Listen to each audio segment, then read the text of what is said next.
Hi, I am architect Victor Wong.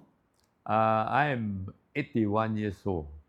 I actually started as a mechanical engineer uh, from the University of Canterbury. I think most of you be wondering why I changed from a mechanic to an architect.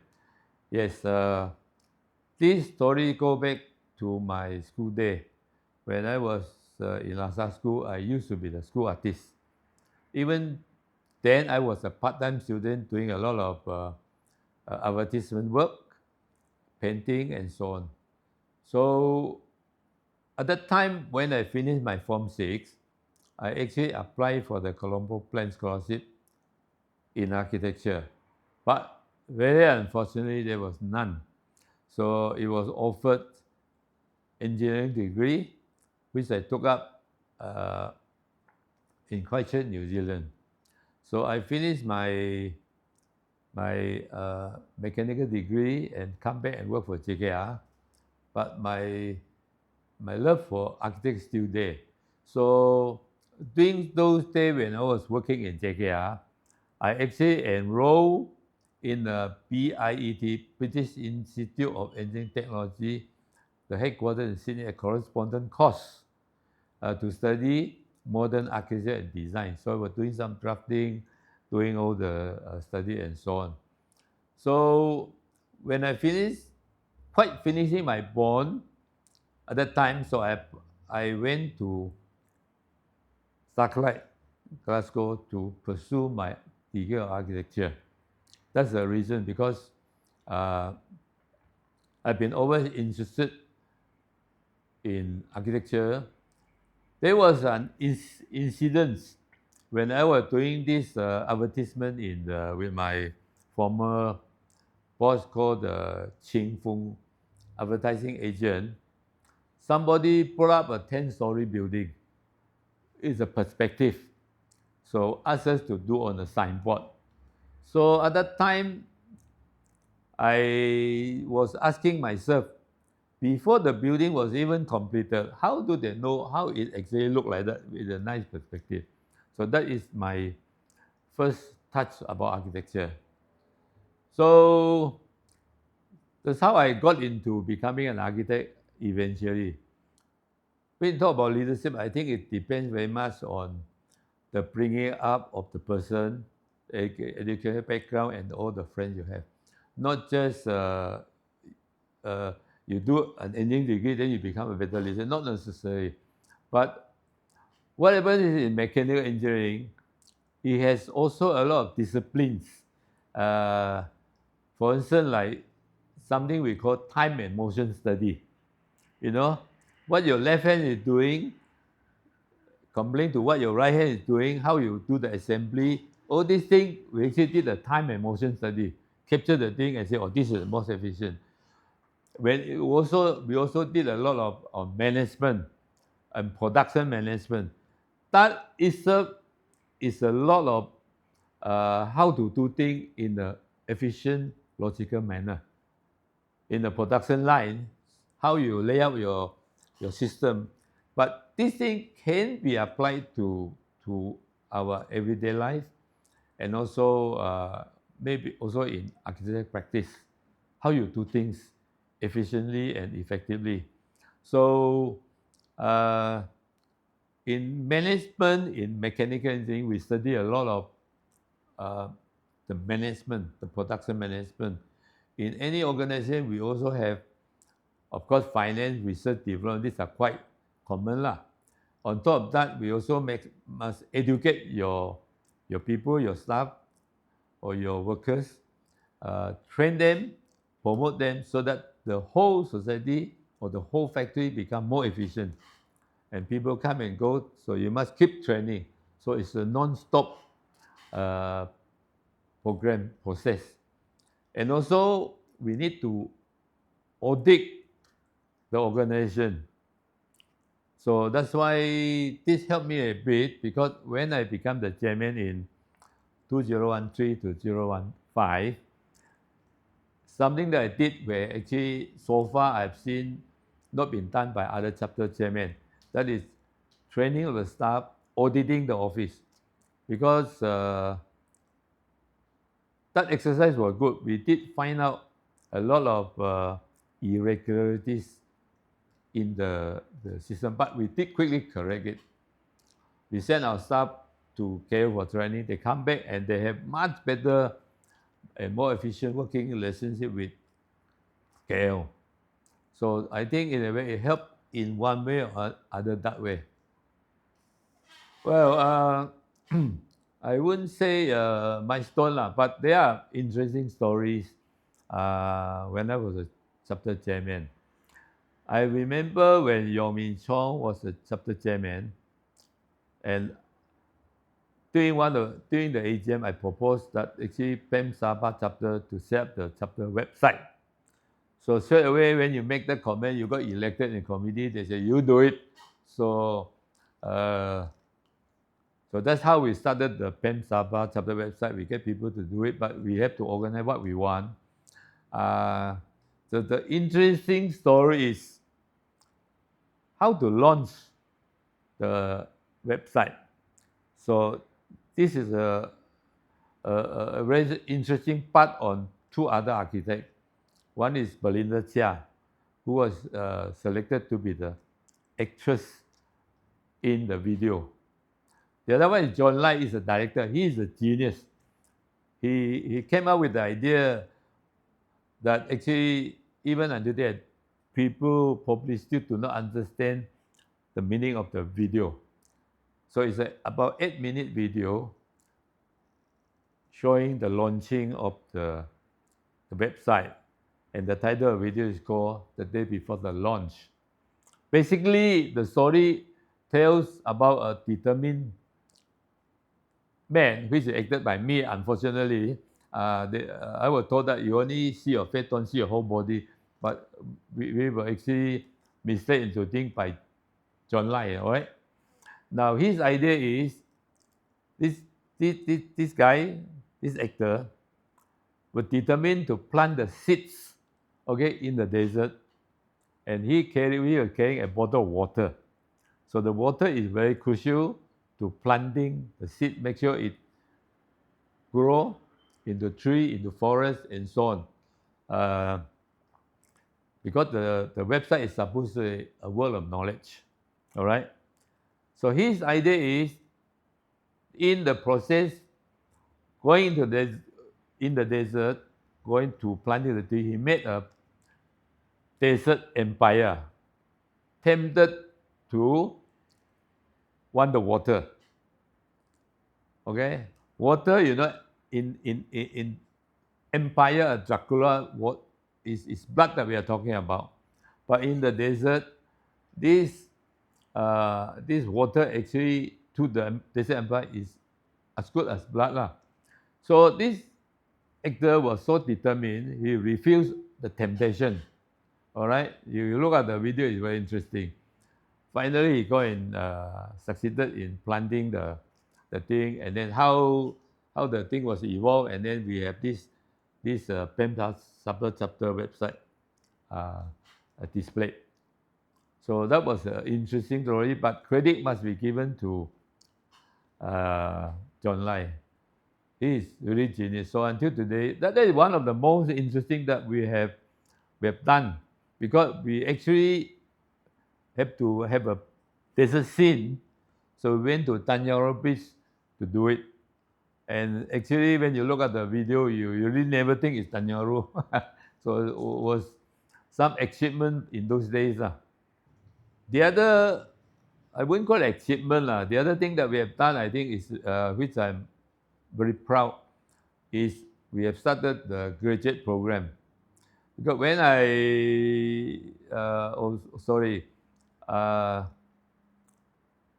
during the 2000, there were only about 30 graduates registered with PEM Sabah chapter. In those days, there was this, what they call the declining standards of the returnees from overseas. All right? Not only in Malaysia, but in Singapore and Thailand also. So Lembaga Architect Malaysia actually formed a, not say a committee lah, under the MAPSM, which is the education committee. They've invited Singapore, Thailand, and Malaysia to form a round table talk to discuss the issues why the standard of graduates are on the decline. I was fortunate enough to be recommended by actually Hodjalik, previous chairman then, to be in the committee of MAPSM. I think it's called Majlis Akademisi, but what's it? Seni Bina Malaysia already. Okay. So from there, we learn a lot of problem. The understanding of the practice is very poor, and graduates also cannot write freehand writing, too much on computer. Lack of what's it called? Thinking. Not critical. I just forgot it already. I can add back later lah. Not thinking in a logical way, So having learned that, so I came back, returned to Sabah. So actually started the graduate program. We organized program to teach them on practice matters, all right? And we even started classes to give them tuition, all right? So they are about 10, approximately more than 10 lah. So instead of talking about other part of the profession, we specifically concentrate on practice matters. So we organize them mock exam also, and we also become markers.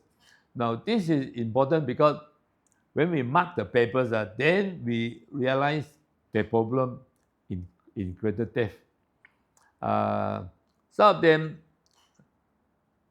not used to handwriting, so can you imagine you have to write your answers for a solid 3 hours? It's quite tough because after 10 minutes, the hand jam. So they cannot write already scribble. Whatever write, it cannot be read. So this is reflected in the model mock-up answers. So this is how we pick up all the problems. We quickly tell them, whenever you go to site, bring a paper notebook, not a computer notebook, start practicing your handwriting.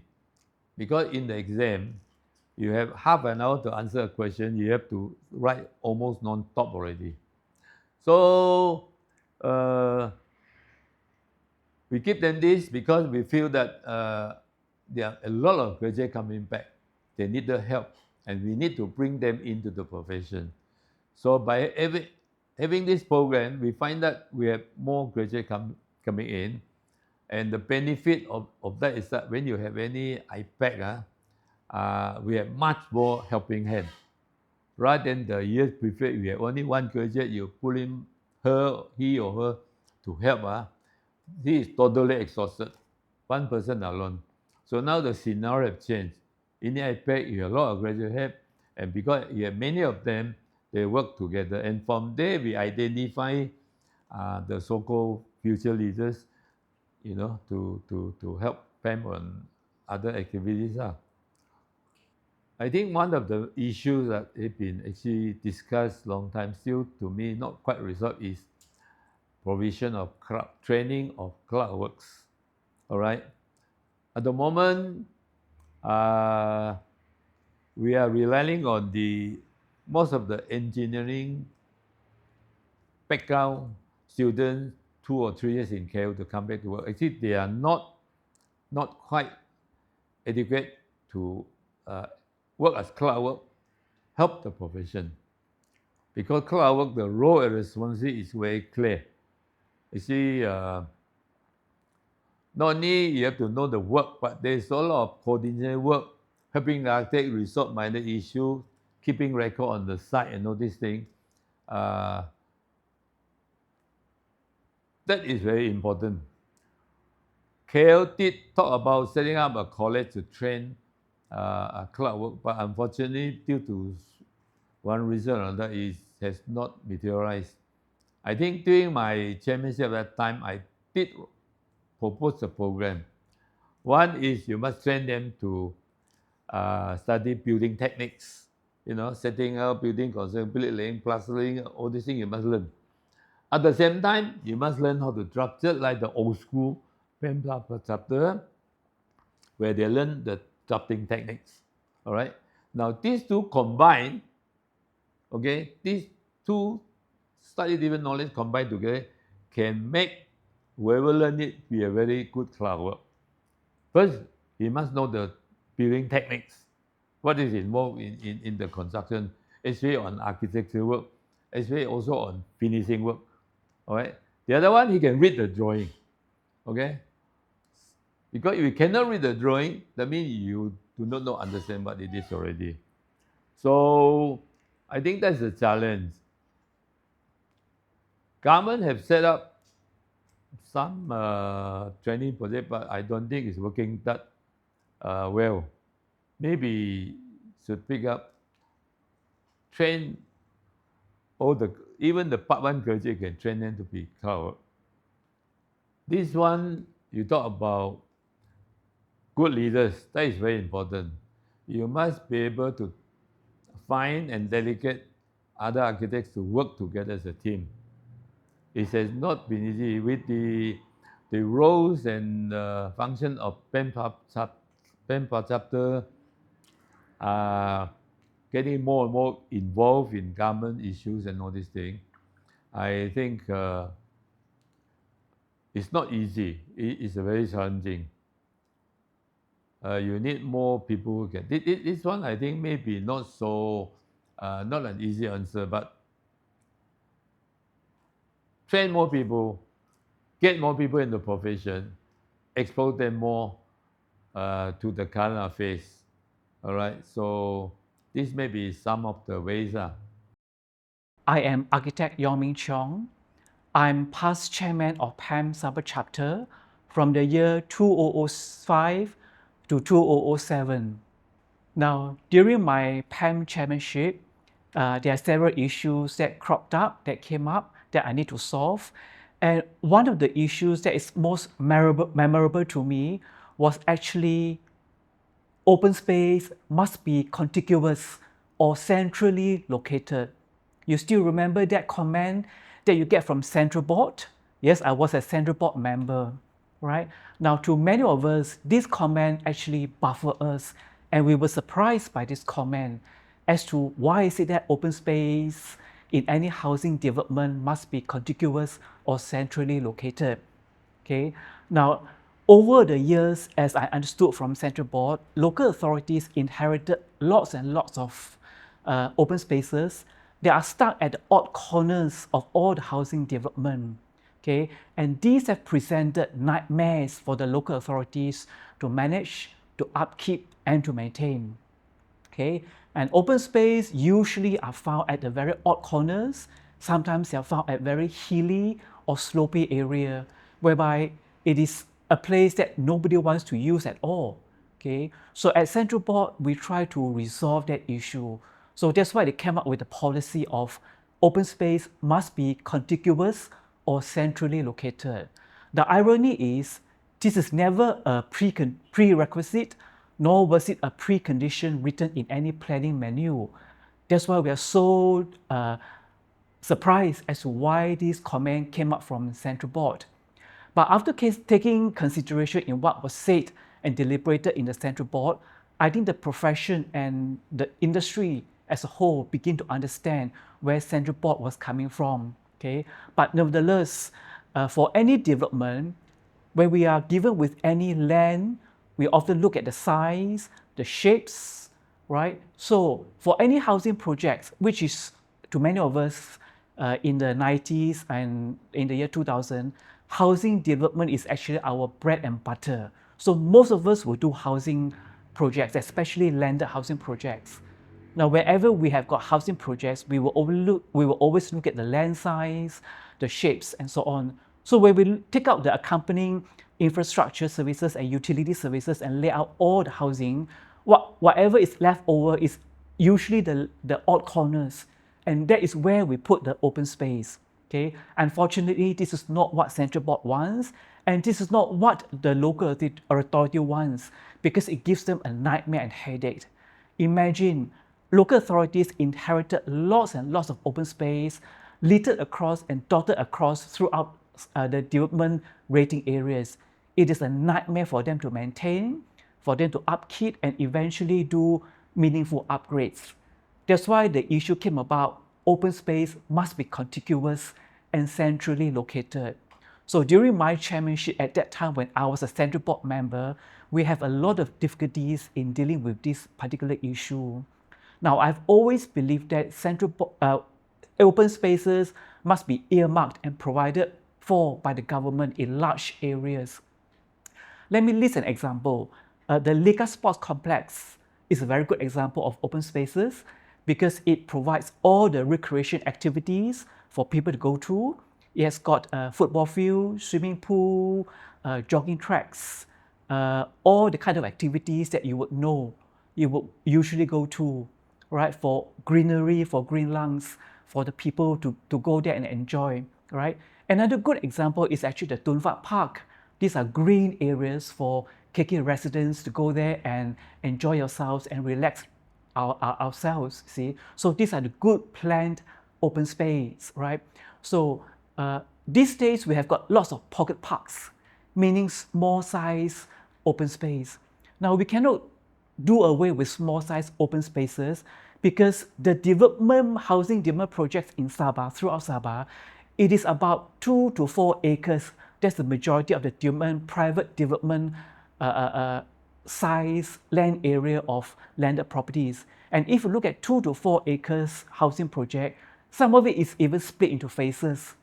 That's why it's very difficult to provide good usable open spaces centrally located for meaningful purposes of green lungs. Okay, so that's why the government must come up with policy to earmark or through acquisition for large open spaces to serve the public.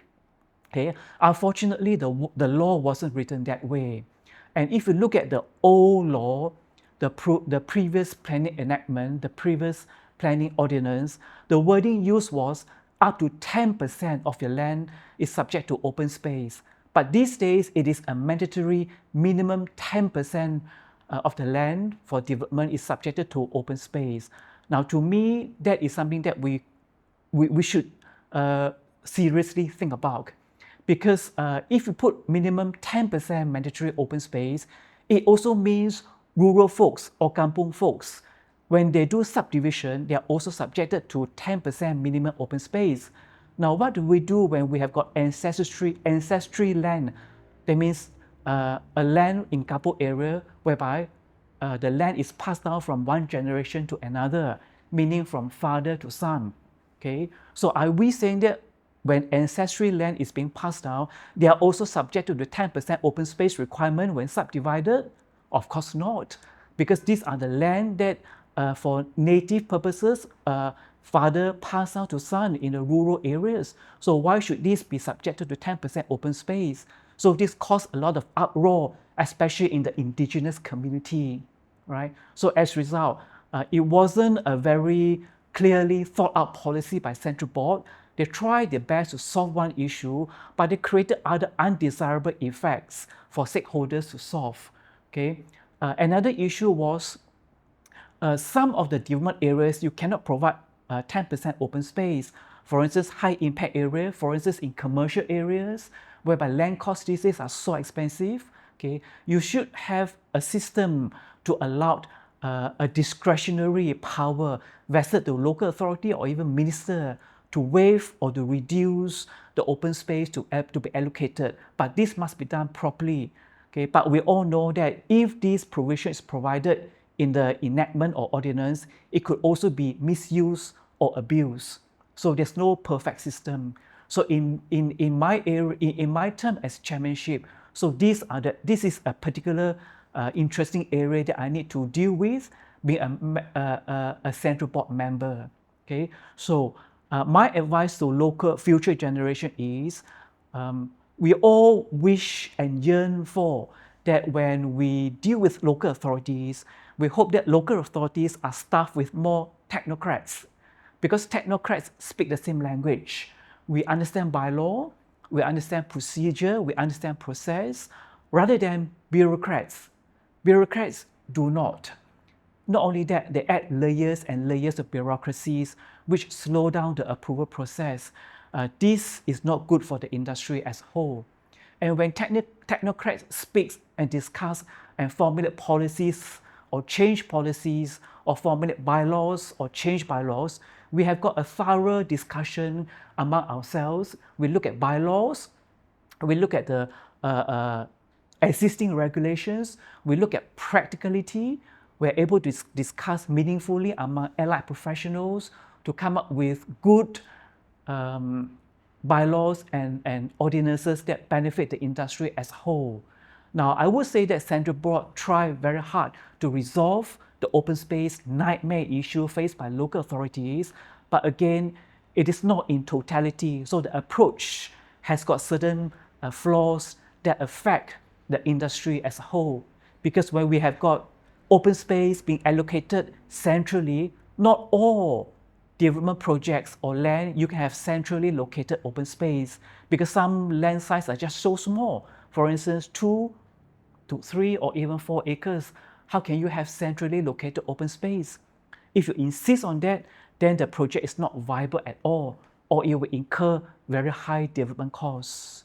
So in that respect, I think during my era of chairmanship, okay, I would stress against that. I understand that housing development project to many of us is actually the bread and butter of our industry, of our practice. And most of us would have had landed housing projects before in our practices. So when we receive a comment from Central Board saying open space must be contiguous or centrally located, we can only scratch our heads to ask ourselves, what can we do next? Okay, and at that time, there were many suggestions and there were many confusions among the professions. But nevertheless, these days, the issue is more understood right now, that what local authorities are looking for when they're looking for good, usable open space to be intended for its function to act as a green lungs for people to enjoy in any housing development projects. Now, my advice to the younger generation is whenever there is any issues that the local authority come up with, I would suggest that they would engage the local authority more proactively and at the same time try to solve issues from a technical point of view. And I would say it again, I only yearn for the days that our local authorities are manned and staffed with more technocrats. We need more technocrats. We do not need more bureaucrats in our industry. Being a member of the Central Board, you do look at a lot of things that people look at it very differently because most of them are not technocrats. They are from different government agencies, different departments. So when they comment on our development plans, they do come up with a lot of different comments that you never think about. So one of the issues is open space must be contiguous. Contiguous means cannot be different pieces, small pieces. It must be joined together to form one large piece. Okay, so that during my chairmanship was a very major issue because from a big open space, it branched out into big irrigation ponds. You cannot have different small irrigation ponds. You must have big irrigation ponds. Now, one of the things about smaller irrigation ponds or smaller open spaces is we ask ourselves, if we look at housing estates, when we have got pocket parks, right, what do we see in those pocket parks? Knowing very well that our local authorities are underhanded and underfunded to maintain all these pocket parks. We see lots of overgrown grass, right? We see lots of dumping grounds, right? This open space is being turned into dumping grounds for all sorts of rubbish. Not to mention mosquito breeding ground, okay? Even for our DID detention ponds. So how do we solve all these, right? So it becomes an issue for us to think about at that time, okay? And because, as I say, housing project to many of us is actually our bread and butter, right? So during my chairmanship, okay, central board itself is a very big issue. It begins with why is it that our DP needs to be submitted and vetted through by central board members? Isn't it true that local authorities should be the one processing our DP and not central board? How come it is almost the other way around, whereby central board has more authority than local authorities? I think my first comment was that I'd like to congratulate PAM Sabah chapter. 50 years is indeed a very long time. It's half a century. Okay, and in the next 50 years, it's going to be even more challenging because we see other professionals rising. Okay, rising in the sense that they too want a piece of our development process. Now, we have always said that we do not mind other professions coming in to make the development process more transparent, okay? But we also hope that we as a submitting person has been submitting plans throughout. We should be able to continue to do what we have always been doing for the past 50 years, okay? And that we should not be prevented to carry out with what we have been doing for the past 50 years. I do realize that these days for DP submission, we need to write up a planning report and a planning brief. Okay. Now, to me, is there a better way of doing it rather than writing a planning report, a planning brief? That's why I say again, I hope that our local authority are staffed with more technocrats, because technocrats reads plan, is able to understand planning procedure much better than bureaucrats. Hi, I'm architect Mok. But 50 years is a very long time, and I'm very pleased to be the chairman that Tech PAM Sabah chapter to this 50 years annual jubilee. And I have the best wishes for the Sabah chapter to move on from here onwards. Jeb said I have a very special tenure where there are a lot of practice issues. I started my chairmanship with Uniform Building Bylaw kicking into effect. And that was a big challenge for the chapter because we knew that it is coming, but we didn't know that soon the whole chapter were caught unprepared. Then the certain section of the Uniform Building Bylaw were also quite different from the one that that was practiced in the West Malaysia, especially on the part that it will take effect retrospectively, meaning the building plan that was approved in the past will also come under the CCC regime, and also we will be issuing CCC for all the building that was approved previously. So it was very different, and it came into effect immediately and was was a big surprise.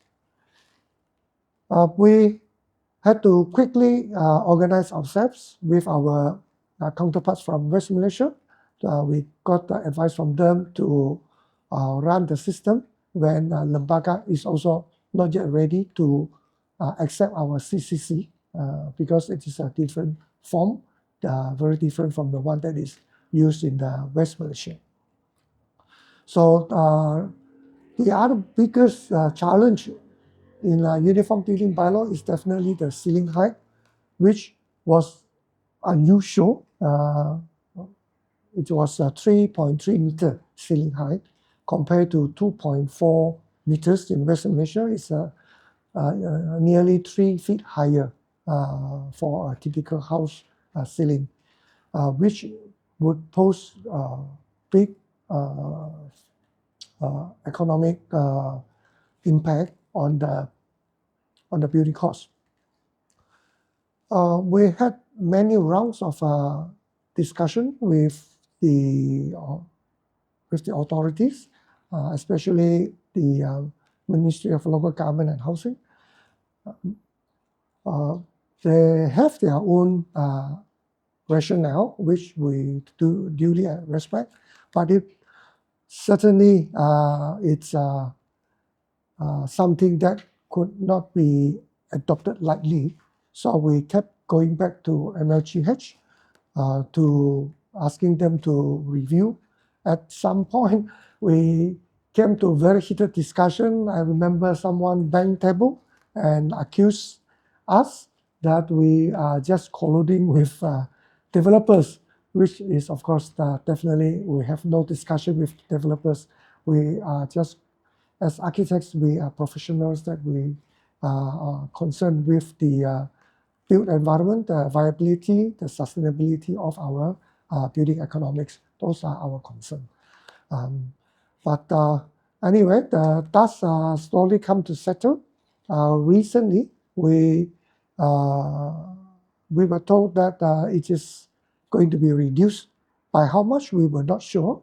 But the good news is the DBKK, the city building bylaw, will also kick into effect. And we were told that it is much lower than 3.3.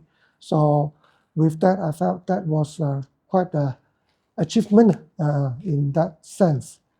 Other than the Uniform Building Bylaw and the DBKK city building bylaws, we also have quite a few other practice issues, including the new town planning development controls, also the DBKK local plan 2030s, where we also, and also the 1DCP, one DCP to streamline the DP and building plan submission process to 90 days.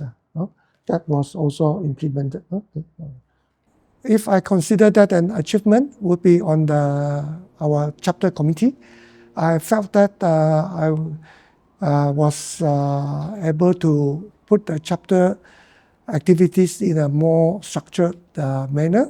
In the past, we tend to have a problem looking for looking for committee chairman for our major events.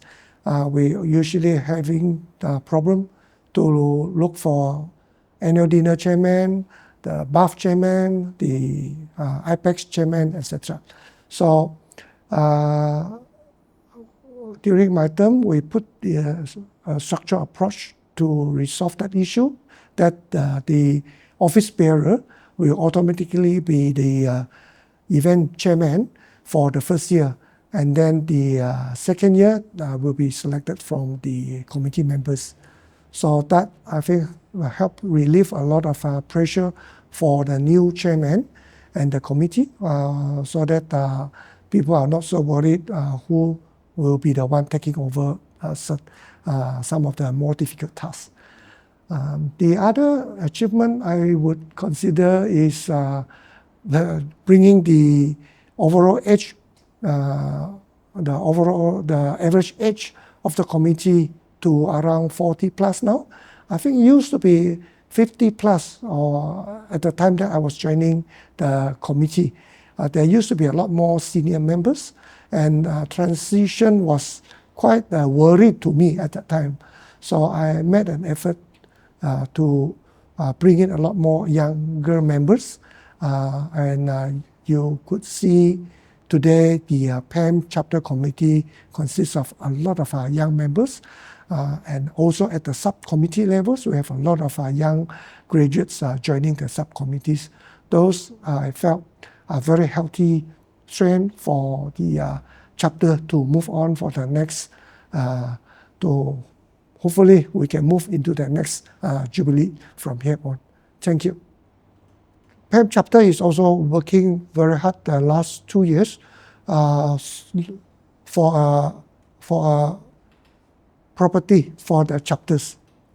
And I think we are coming very close to it now. So hopefully the investment committee will pick up our latest proposal, and hopefully then we will have our own building by this year. Hi, my name is Architect Sim. I'm 60 years old, believe it or not. I was PEM Chairman Sabah chapter from 2007 to 2009. Maybe I'll just talk a little bit about when I take over the chairmanship. Yeah. Okay. No problem. Okay. Hi. 2007 is a crazy year for me. I just took over the chairmanship from Architect Yong Min Chong, and I didn't know what I'm getting myself into. Actually, in that years, I was PEM chairman. I got married. I have kids. All in the same 2 years periods, you know. So it was really a challenging year. Luckily, I have some good partners back in the office to support me, Architect Chow and Architect Robert. So that was a crazy year, but over the years, there's lots of challenges how to steer PEM into new levels. So actually, that was my challenge. And then also that year, do you guys remember when the Maju case, when everything had to go back to central board? So we were really fighting it, you know. So at that time, during the planning stage, everything changes. So we were facing a lot of challenges during that time. But eventually, we have PEM Sabah chapter actually did a lot to improve all these matters over the years. So actually, it was very, very challenging. So also in year 2007, of course, as a PEM chairman, we need to attend the PEM Council meeting in KL. So PEM Council meeting in KL is occurring every month. So at that time, I remember the president was Architect Lee Chow Hua, Architect Dr. Tan Lukman was the immediate past chairman. And then at that time, he was going to start Malaysian Green Building Confederation. It was called Malaysia Green Building Confederations. So to put the word Malaysia, so they need to have members from over Malaysia, including Sabah and Sarawak. So Sabah side, I was representing PEM Sabah chapter. So we were one of the earlier signatories, actually the founding members of Malaysian Green Building Confederations. And then later on, years later, they changed it to Malaysia Green Building Council. So also at that time, the challenges is also quite interesting that Dr. Tan asked me, hey, whether we can invite Penny Wong to give a keynote address in the officiating of the Malaysian Green Building Confederation in KL. So through my Sifu, Professor Francis Wong, I called up Professor Francis Wong, and he agreed to get the daughter back on the way back to Sabah, so stop over in KL and give a keynote address. At that time, Penny was appointed as a Minister of Climate Change and Water, if I remember correctly, in 2007.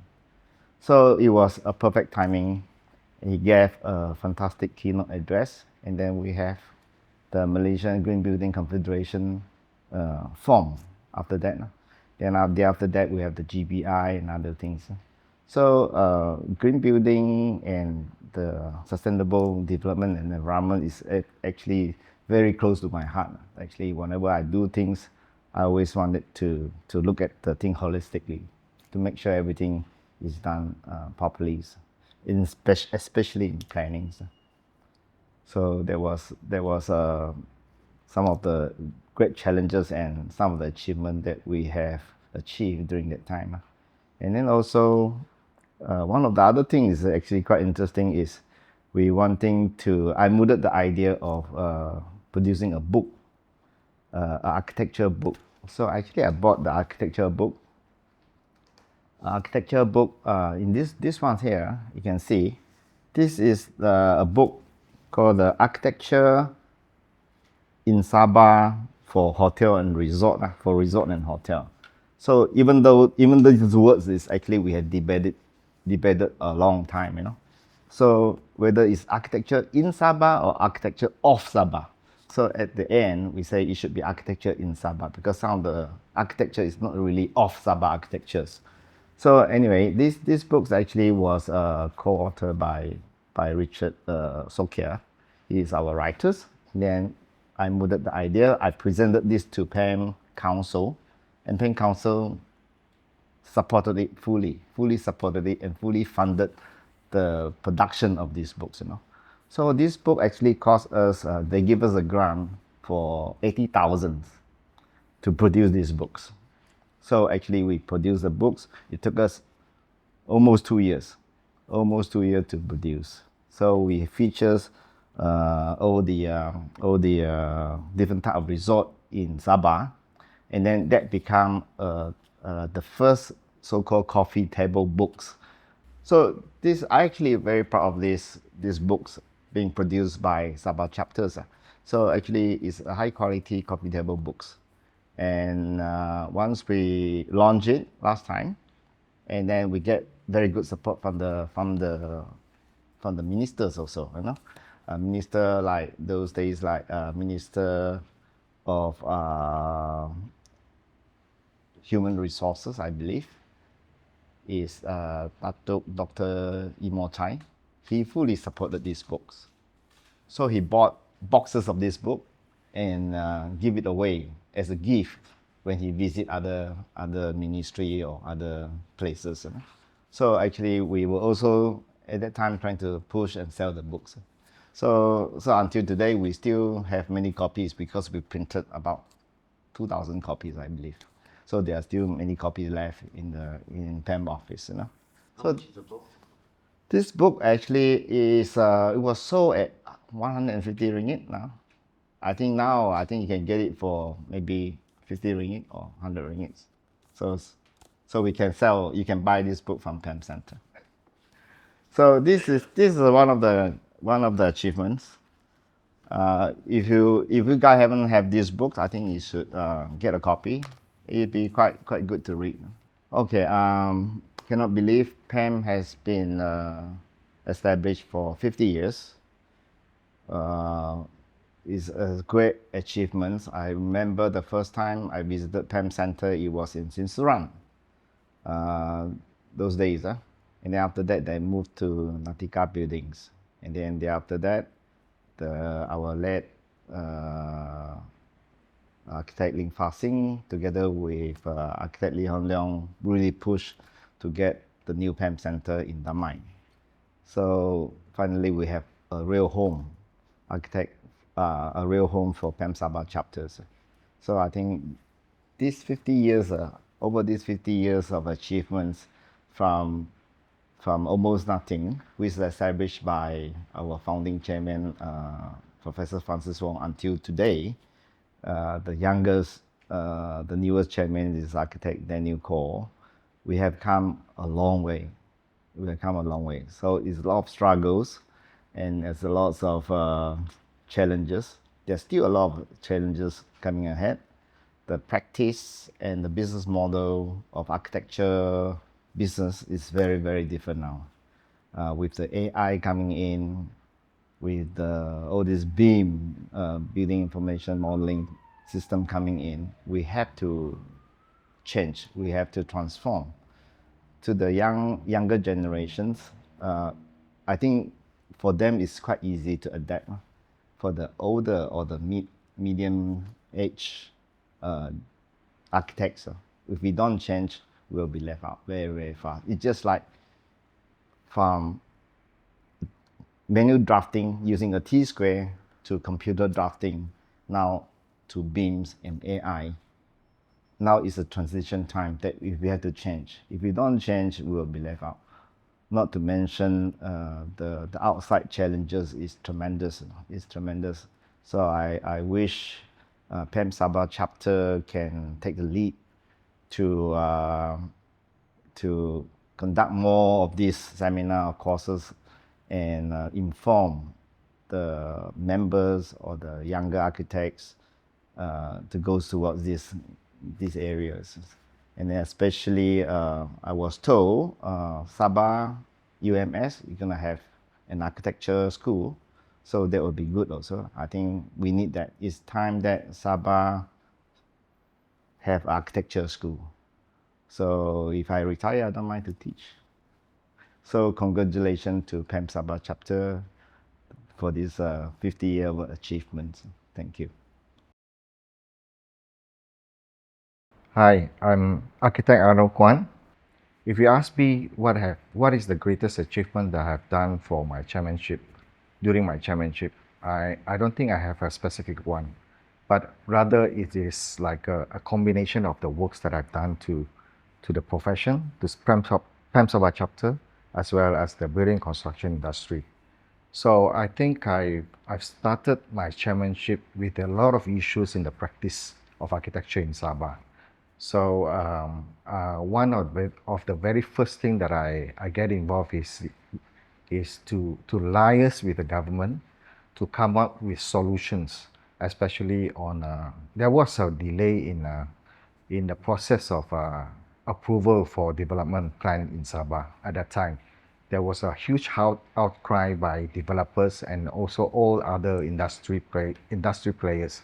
So what I've done is that the state government actually appointed a group, a lawyer by the name of Christopher Chin, to come up with solutions. So together with Christopher Chin, he actually consulted me many times on how to actually streamline the approval process for development plan in Sabah. So he every now and then consulted me and even given me the final draft copy to go through before it was published. It is called Quick Fix Solution at that time. So I was very much involved, advising them how to go about it, what are the issues, legal or even practice issues at that time. So I think I've helped up in that sense that. And besides that, I'm also quite vocal in terms of not criticizing, but contributing my ideas and also on issues affecting the professions as well as the architecture, the building and construction industry in Sabah. If you look at my record previously, every now for the 2 years chairmanship, every now and then you can see my face in the newspaper because I've made statements with issues affecting the profession at that time, and I think it's about maybe roughly few months once, because I've met a friend who have lost, who have not really get in touch with me for a long time. But there was one day that I met him, and then he said to me, "Hey, I always see your face in the newspaper," So I felt that I have contributed in that sense by promoting the profession and also make PAM Sabah chapter known to the public, And I also remember that when when the earthquake happened in Sabah, after the earthquake, I think I'm the only professional that wrote an article with regards to the Sabah earthquake in Sabah.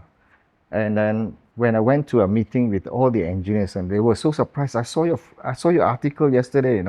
They were so surprised that an architect actually give comments on the issue, which is very hot at that time. And besides that, as I said, in recent years, even right now, I'm still very much involved.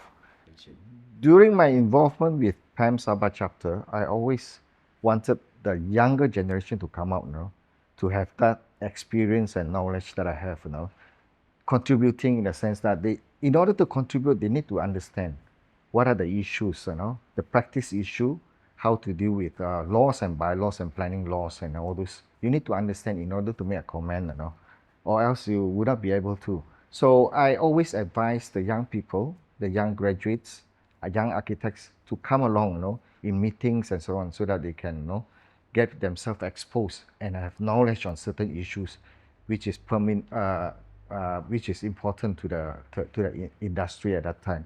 For example, like town and country planning issues, the submission of development plan for approvals and all this. It is very important, but you need to know the laws behind it in order for you to understand and how to actually resolve those issues.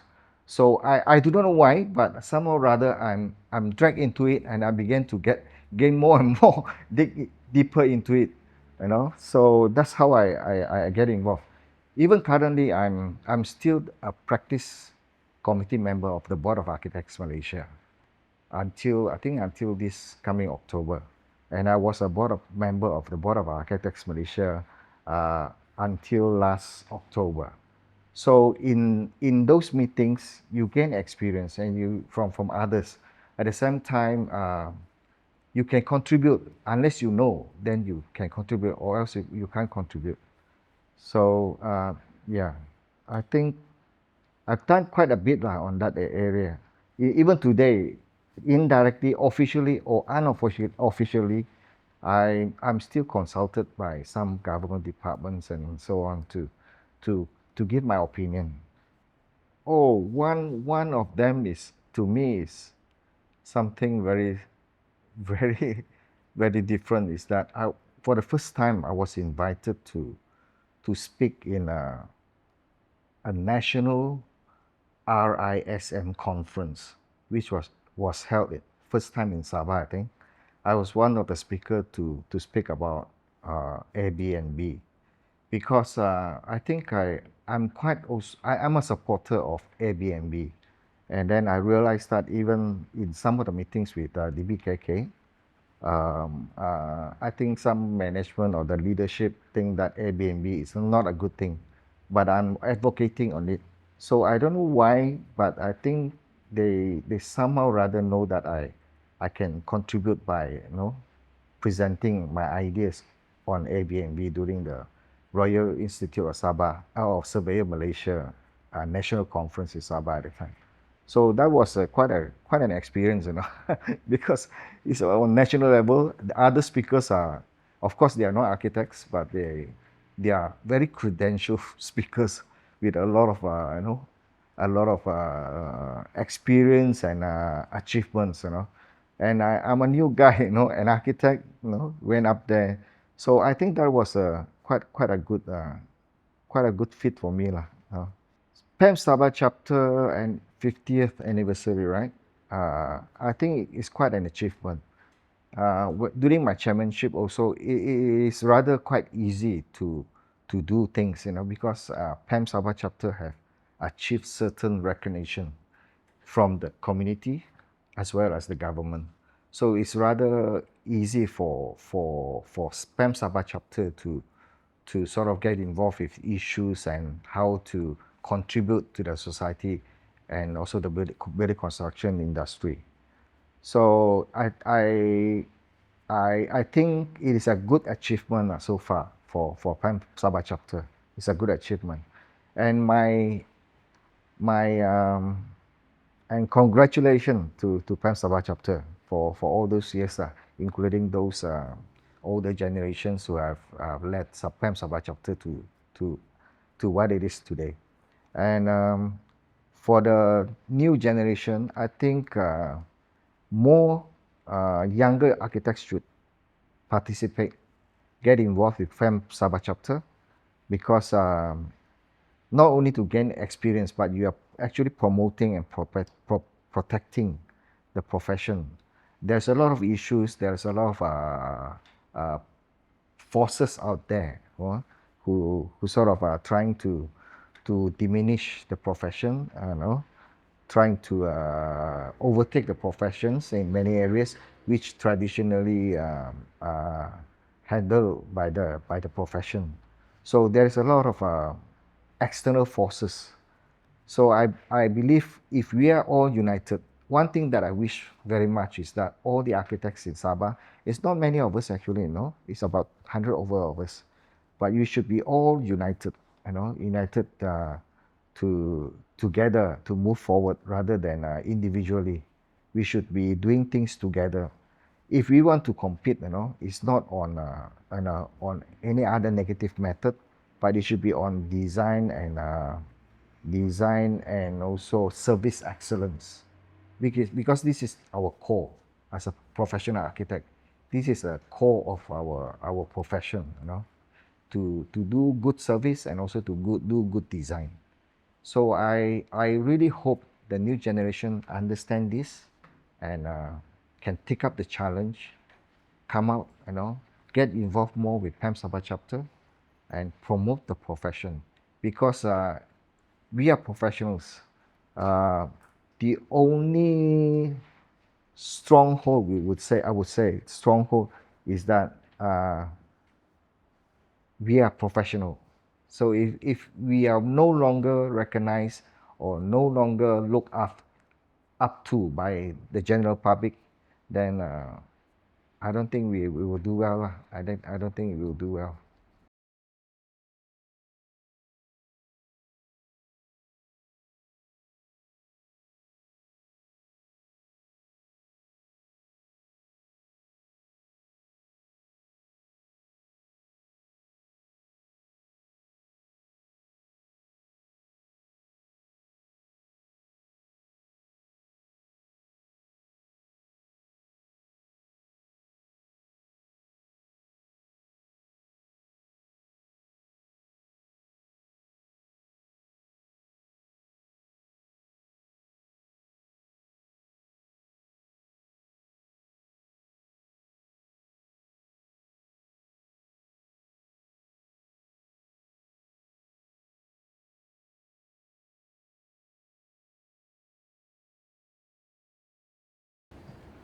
Roll and action. Hi, I am AR Rizal Ahmad Banjar. I was also known as the PKP's chairman during my term. Okay. Well, the most significant challenge during my term was definitely the PKP, where it was a global event. Not only is affecting everybody, but it also affect all the professions, especially in the construction industry. So when I was starting out my term, my target at that time was basically to get the architects out from the cocoon, to actually engage as much as possible, like the local authorities, other professionals, government sectors, and as such. But nevertheless, during the PKP, all of us were confined in our own homes. I think almost half of my term, I was remote controlling from the house. So that was one of the main significant challenge. But nevertheless, in terms of what we tried to do, we tried to go around with regards to the challenges, especially in engaging, connecting with all the professionals. So basically, that was my main objective with regards to what I intend to do during my chairmanship. If you're saying memorable, it's quite difficult because most of the time we were at home. But nevertheless, actually there were few events where we just started out. For example, our architects run. Actually, not really architects run. It was more like everybody doing their own run. It is a variation of what we did for our architects run lah. So that is one lah. And another thing is basically in terms of our engagement with government agencies, we started to engage like Jabatan Kesihatan Negeri Sabah. So we try to actually forward our contribution from the architects to assist the government during the COVID-19 period actually. I think the main one is basically architect is well known for their ability to adapt to any challenges. So it was quite a significant challenge, not only in terms of to our profession, but of course to the community and as such lah. So the key thing here is basically the ability to adapt to any challenges. So I'm very hopeful that our professions, not only just architects, but all the professionals, to actually, with regards to whatever come towards us, we must be able to adapt. So that's why one of my main original intention of or my objective is basically to get the architects, all of us, to actually come out from our cocoon and then engage as many as possible those who are stakeholders in our industry. And then we have to tell them what are the issues that we have, and then how we have to work with them to actually address those issues. Well, first of all, it's basically you need to tell them what are the plannings of PAM, what are the programs that we intend to do, because if we do not inform them, they wouldn't be in the know. So I think the challenges is still ongoing now, because even though we have been trying to open up, the confine, but nevertheless, in terms of awareness by the members are getting better and better. So I think especially now we are setting up an organization where we get all the professionals to be in one platform. So not only just architect but also other professionals like the engineers, lawyers, and such. So this is the opportunity for all the professionals to actually not only within themselves but also be inclusive with other professionals so that we can share and then work together to address any issues affecting the professionals.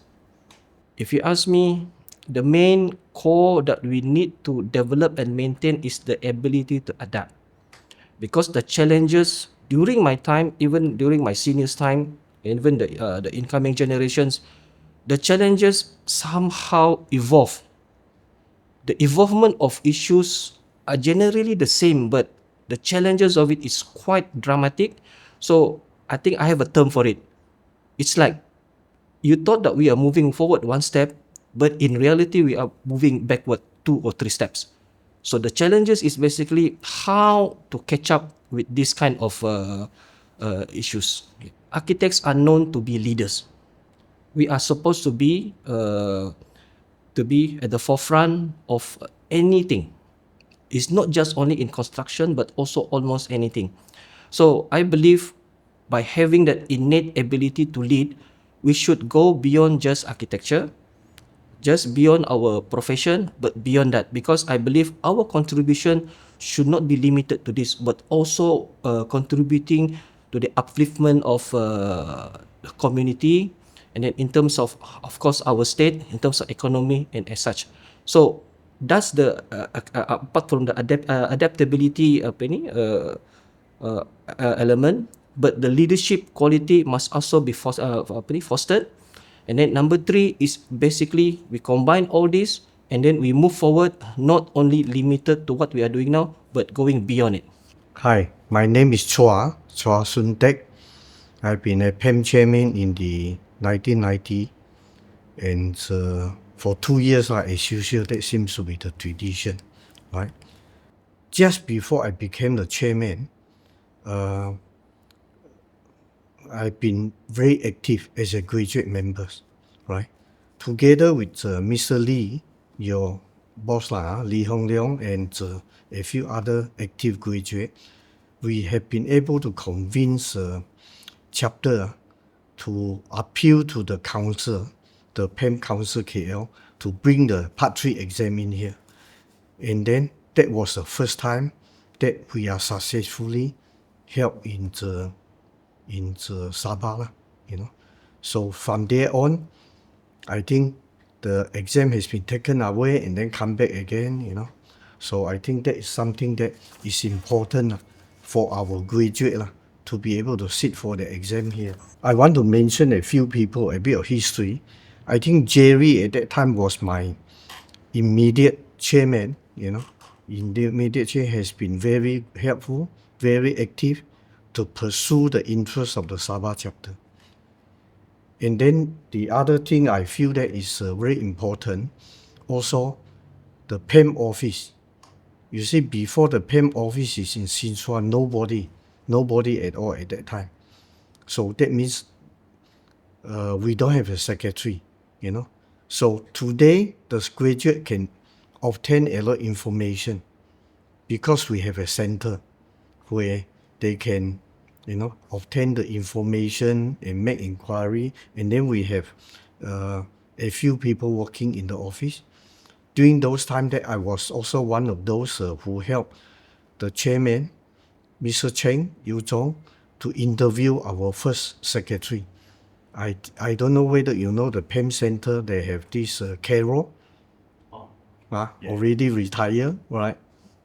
So she's one of those, that is attending.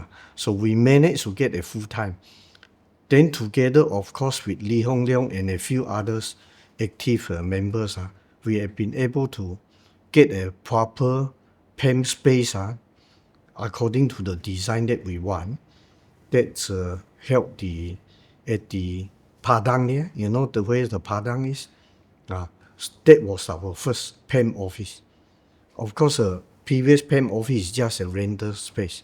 That one is.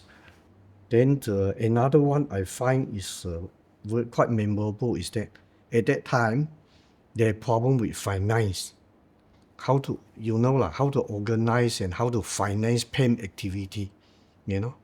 So at that time, have no money. You cannot depend on the contribution from the members. That will not work. So at that time, we managed to, I initiated, during my chairmanship, initiated and organized the Build Tech exhibition. Is what is present day, what you call it, IPEX, right? At that time, we organized it ourselves, you know. And then Carol has been very actively organizing that together with the members, you know. So that has been our own creation, Build Tech exhibition, the first one in Sabah, you know. And then we have been active also to get the interprofessional body together. At that time, all the professional body are fragmented, doing their own things. So during my chairmanship, I've been able to get a professional body set up, then eventually becoming a sport or activity, you know, interprofessional sport now, you know.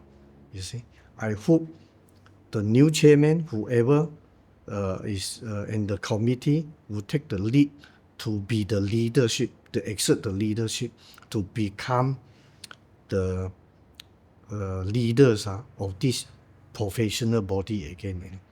And then I understand Visa, Architect Visa has been very active, getting now the professional body together to be into a formal body now. Last time it's only ad hoc basis between the different professional body. Now he wanted to get all the professional come together, you know, to form a council, professional council, you know. I think Visa is doing a good job. I hope the new committee to continue to give support on this. Same problem we're facing, the association or the profession, right? Dealing with the authority on submission, on all this problem with different authority imposing a lot of unnecessary new condition or whatever lah, you know.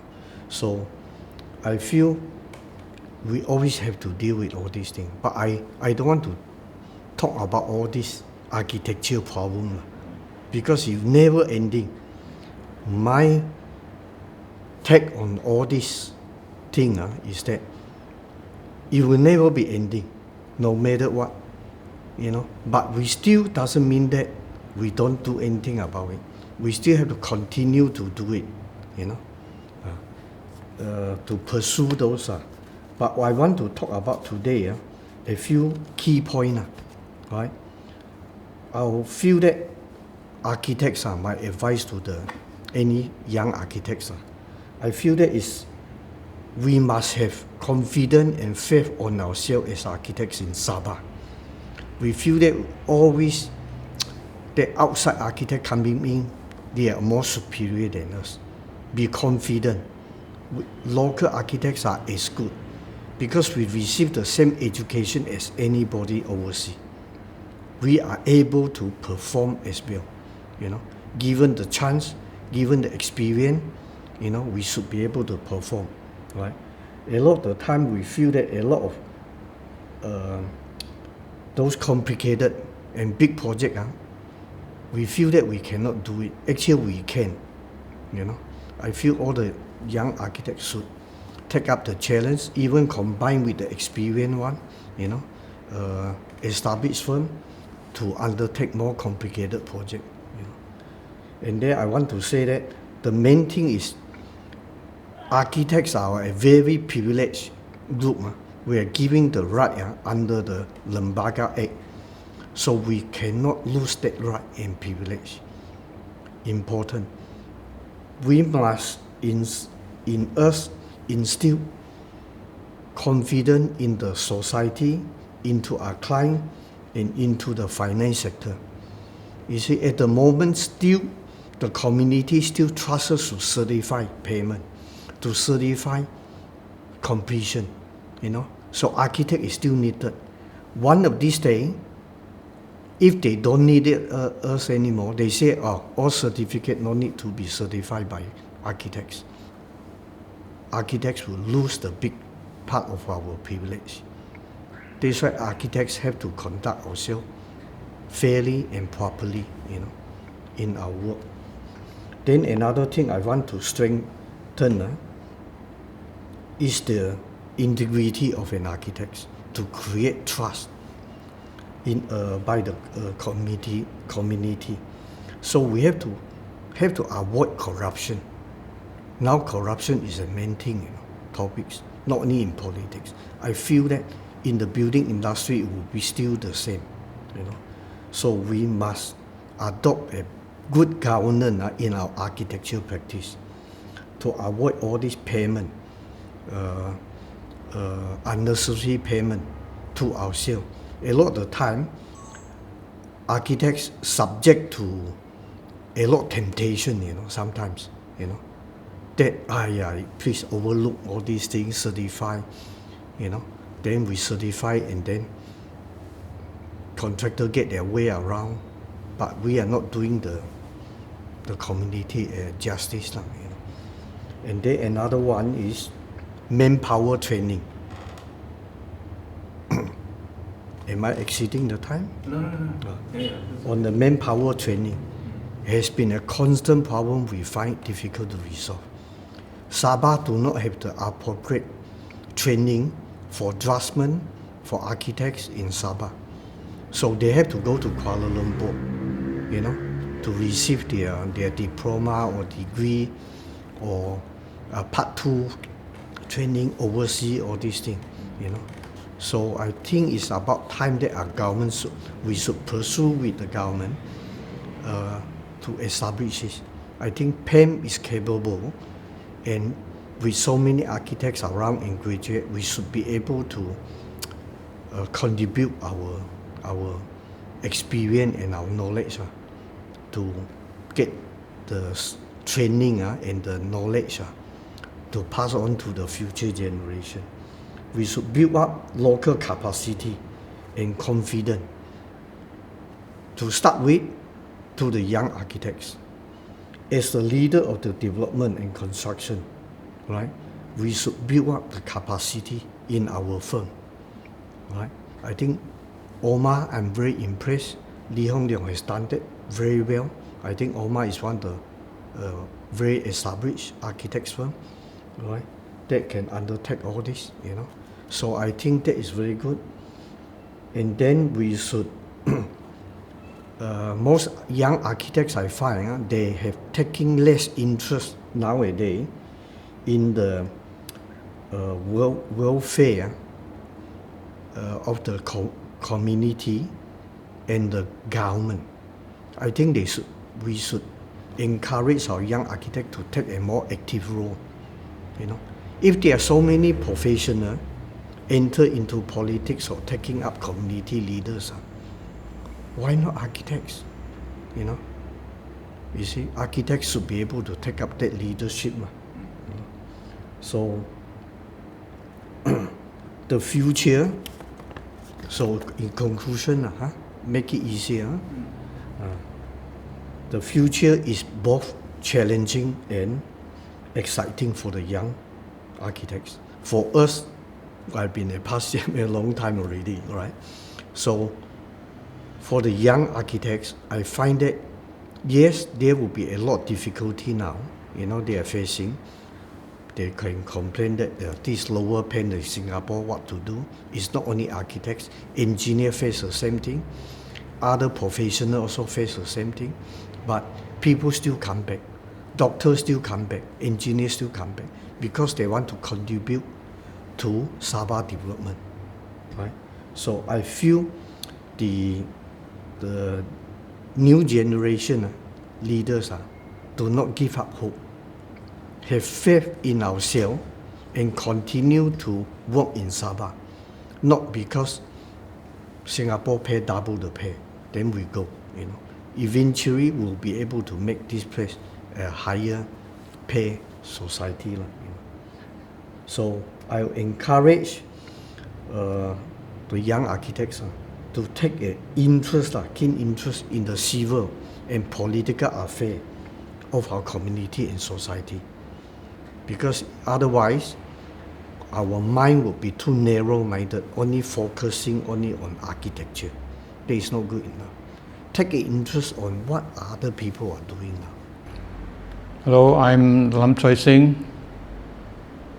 I was the PAM Sabah chapter chairman from 2003 to 2004 and 2004 to 2005.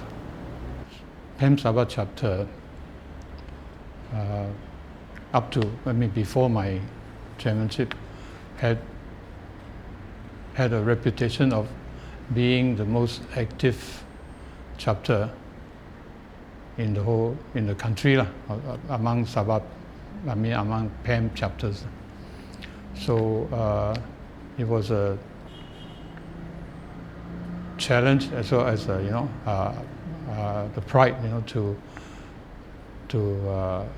keep PAM Sabah chapter as active as before, if not more active. Right. So I believe we had achieved that, So so there's no slacking on activities to promote PAM as well as to look for resolution on some of the problems in the profession. So and we have among the achievement, we had the opportunity to have a dialogue with the Chief Minister at that time, and we had the dialogue actually in the State Assembly building, which is for us is it's a very rare opportunity, So and subsequent to the dialogue, we the Ministry of Local Government and Housing has for the first time invited PAM Sabah chapter to nominate members to become councillors in the local authorities, as well as to be member in the Town Country Planning Central Board. That was first one in the history of PAM. So I felt that was one of the achievements of during my term. I mentioned just now the achievement. I think it was we felt that due to, at least partially due to our efforts, the government was beginning to recognize or acknowledge the contribution and the important role that architects play in the development of the state, in the future state. So I think architects at that time we have been a sort of cause, or we have been the driving force, to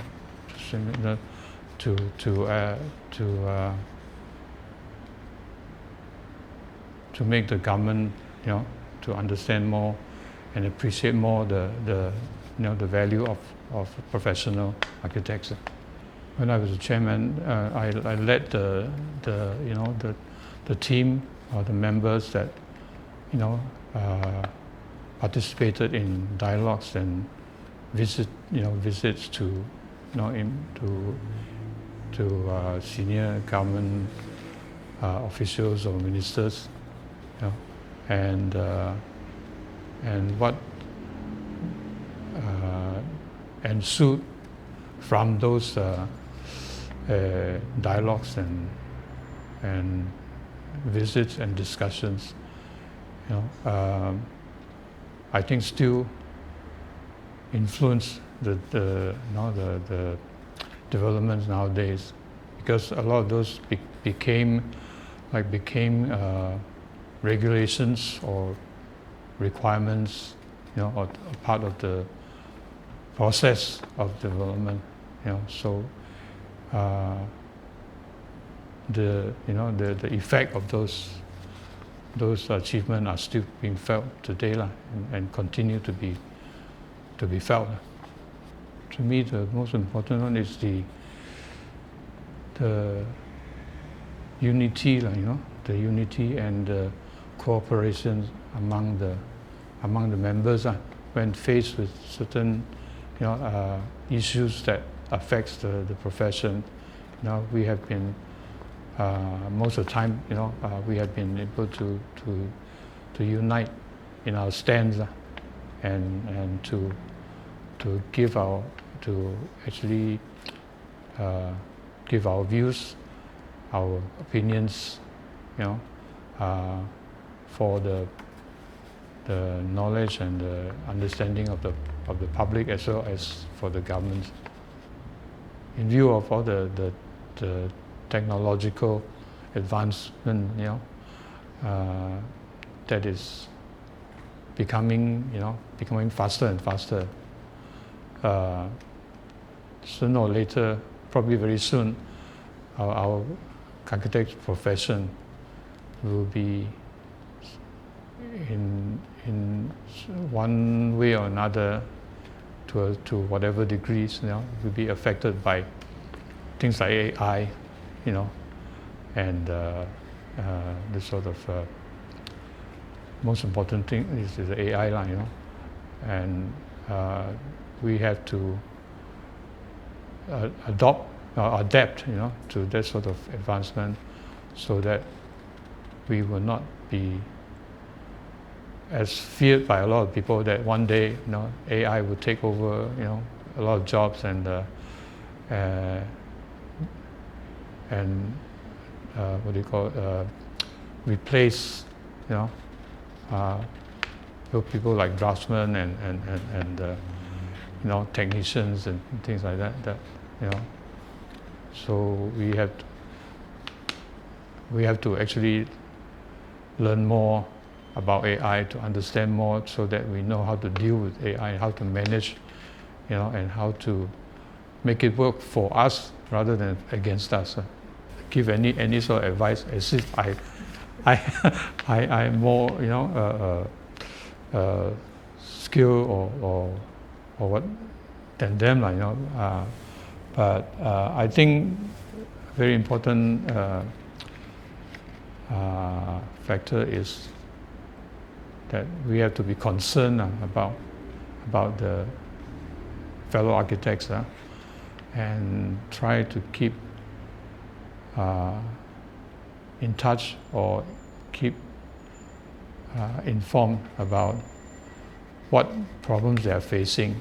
Even maybe the architects, they are different. Well, everybody has a different circumstance. Some are not as favorable as others, but we as the chairman, I think we need to really know what are the problems that are faced by even individual architects. Maybe you ask around, who is facing any particular kind of problem, and whether there's any way we can help.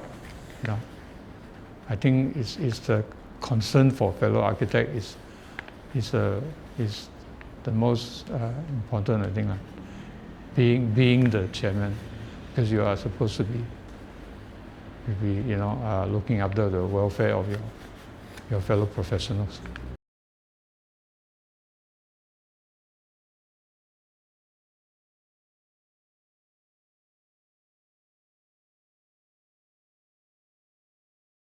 I am architect Edward Yong. My term was in 1993 to 1995. Okay, when I joined PAM as a committee member, I was in the architecture technical section, training student and training staff from architect firm.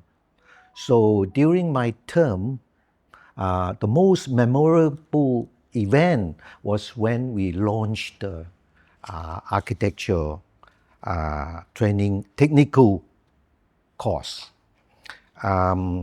because it was beneficial to all the firms, and at that time there was not enough staff, there was not enough capable qualified technician, so that was put out. And I must say thank you to architect Tony Chin, because he did a wonderful job. He was the principal of the architecture technical course, training course. The syllabus was perfect. It was meant for people from each firm, and we trained them suitable for all the consulting firm. During my term, the project manager by non-architects was becoming more common and started to affect our traditional role as architects. Fortunately, our members support one another, and together we reaffirm the architects are also qualified to be project manager. Thanks to our training, architect by nature is a leader of the building industry, and most clients come to understand, accept the architect as the leader. Perfect. Perfect, huh? This is better than the other one, isn't it, huh? We can get the other one as you are not ready, and then we can cut into this. You can cut the other one, isn't it? You can, huh? Yeah, I can get. Cut it, huh? Now this is the last bit. I want to put a bit of interest, huh, in the thing. Okay, the challenges, I want to put one more. Okay, start. Yes. I was fortunate to have a capable past chairman, architect Chua Sun Tet, and a good deputy, architect Lim Kui Ho. With their support and the committee, we were able to overcome many challenges. Right. So when you reflect back with my capable committee and past chairman and deputy chairman, the challenges was very easy to overcome. And we have no major issues during our term. For the future of PAM, we must look back our history. Credit must be given to the first architect who started this, architect Francis Wong. He was able to start the PAM Sabah chapter in 1976. And he managed to get all the practicing architects to be a chairman subsequently each year. I thought it was very good. So when the time comes, 20 years later, I was the chairman. I would say these resources, if you look back at all the chairmanship, are very important. And they are the foundation, of PAM Sabah chapter, the people resources. I would like to see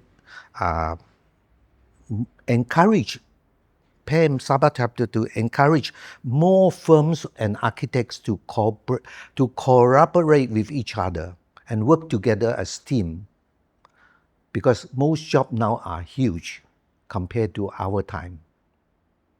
And lastly, I think I would suggest the committee not to take things too seriously. After all, any challenges can be by dialogue and discussion. I just want to say something. After 30 years, we tend to remember the fun bit. During my time, I have difficulties persuading somebody to be my deputy. So I picked architect Lim Kui Ho. I changed the rules a bit in the sense that he doesn't need to attend all meetings. So I persuaded him.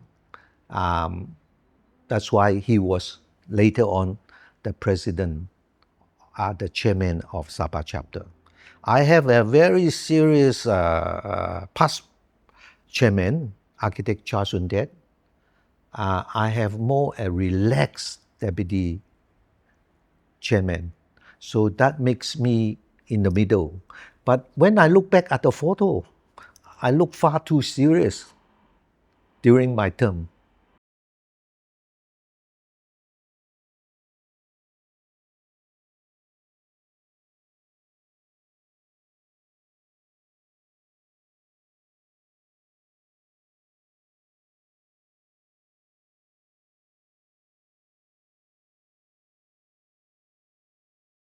First of all, I must congratulate PEM Sabah chapter for having this 50-year anniversary celebration. PEM has gone through a long way, which is half a century old. Okay, my involvement in PEM started off when I was a graduate, which is in the 1980s. When I came back, when I first graduated, I came back as a lecturer for the PEM drafting school, and then I got involved in the various committee of the chapter. So during the year 1997, I was entrusted by the chairman, architect Edward Yong, to lead the team to start off IPEX, which is named International Property Exhibition. My involvement in PEM started off in the 1980s when I first graduated from university. At that time, I was asked to be the lecturer of the drafting school. I think it was started by one of our past chairman, architect Edward Yong. And throughout all the activities in the subcommittees I involved, during the year 1997, I was entrusted by the then past chairman, architect Lim Koi Ho, to lead a team to start a program called IPEX, is International Property Exhibition. Okay, this IPEX, we managed to secure exhibitors from overseas, such as Singapore, Australia, and Kuala Lumpur. It is an international event, first started in Sabah. So basically, the purpose of the IPEX is not only to make money, but the main thing is to pull all the industrial players together at one roof in a big event. After I became chairman in the year 1999, there were several milestones that my committee and I have achieved during my term. The first thing is we managed to secure a fund to acquire a property in KK. We managed to get $500,000 ringgit to have purchased 2 units of shops at Damai Phase 4, which is currently is our PEM center. Very fast, it's already 25 years past. That is the first thing we have done during my year as a chairman. And we also managed to re-establish the Part 3 Examination Center in Sabah. At the beginning, there was a Part 3 Examination Center in Sabah, but subsequently, due to the lack of participants, so the KL side, they took it back. So all the Part 3 have to fly all the way to KL to sit for the exam. It's a very problem for them because they are salary earner, and then they have to pay themselves. And then during that time, I managed to convince the Central Committee, the National Committee, to re-establish the examination center in KK. So that's the second thing. The third thing is, during my year, my intention was to bring about the architecture and the public together.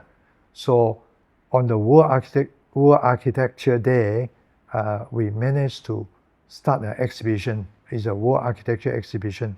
The intention is to bring the awareness of the public to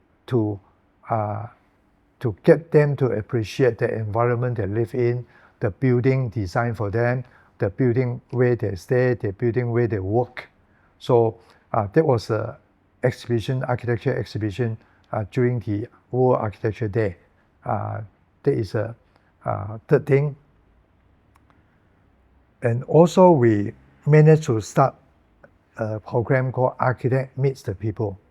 So this is another issue that we established this program to help the public, to help the house buyer, where they encounter technical issues about buildings, about their sales and purchase agreements and things like that. Also during the 2 years, there are things that we do. I have been actively involved in the program by Denmark government. It's called DanSat, to start the program in formulating the coastal management policies. So that was ongoing during my term, and eventually the Gaia Street turned into a pedestrian street during weekend. Was also the idea of PEM Sabah chapter and DanSat. So those are the things that during the few years, during the 2 years that I was as a PEM Sabah chapter chairman. Of course, without the help of the committee member, all these things I would not be able to get done by myself. So I'm very thankful to the committee. At the time, my deputy was the late architect Ling Hua Sing, with architect Lo Su Yin, architect Jeb Liu, and then architect Sim Si Hong, and architect Yong Min Chong, plus others. Those are the very active members involving in PEM activities. Okay, it's been very 25 years is not a short time, but it's only in our life become a blink of an eye. So basically, it's very fast passing.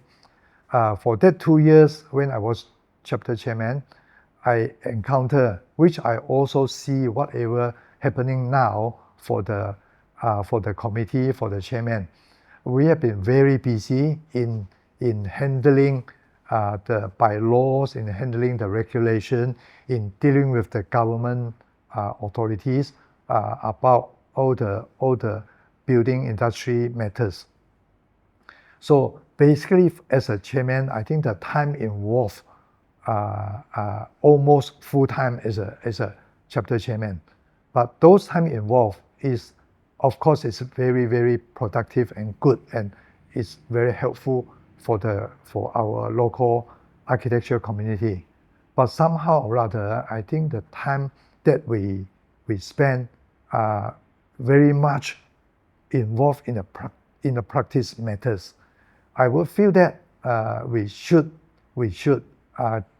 involve more time in establishing architecture as a form of art and science, which means that it seems that we tend to have less time in doing the handling design matters. Okay, by looking at that as a past chairman, my experience is that rather than bogged down by all the practice matters, the chapter, of course, now under the capable leadership of architect Daniel Goh, I believe that the younger generation, you guys have much more energy, and then your vision is different. Make use of that to explore ourselves instead of holding ourselves inside the box. And then we want to compete with our national body. We want to compete with the world architects. We can do it. Actually, we can do it by spending more time on design matters and pulling the industrial players together. So we always wanted to establish ourselves as a team leader in the building industry. Looking back at where I am and what I am now, I must acknowledge my sincere appreciation to two senior architects. Number one is the late Professor Architect Francis Wong, who was my mentor since I started involving in PAM and involved in the PAM activities. The second person I wanted to acknowledge is Architect Edward Young, whom is also a past chairman. I learned so much from him over the 4 years where I worked with him. There's so much I learned in terms of design, in terms of how to be a good architect.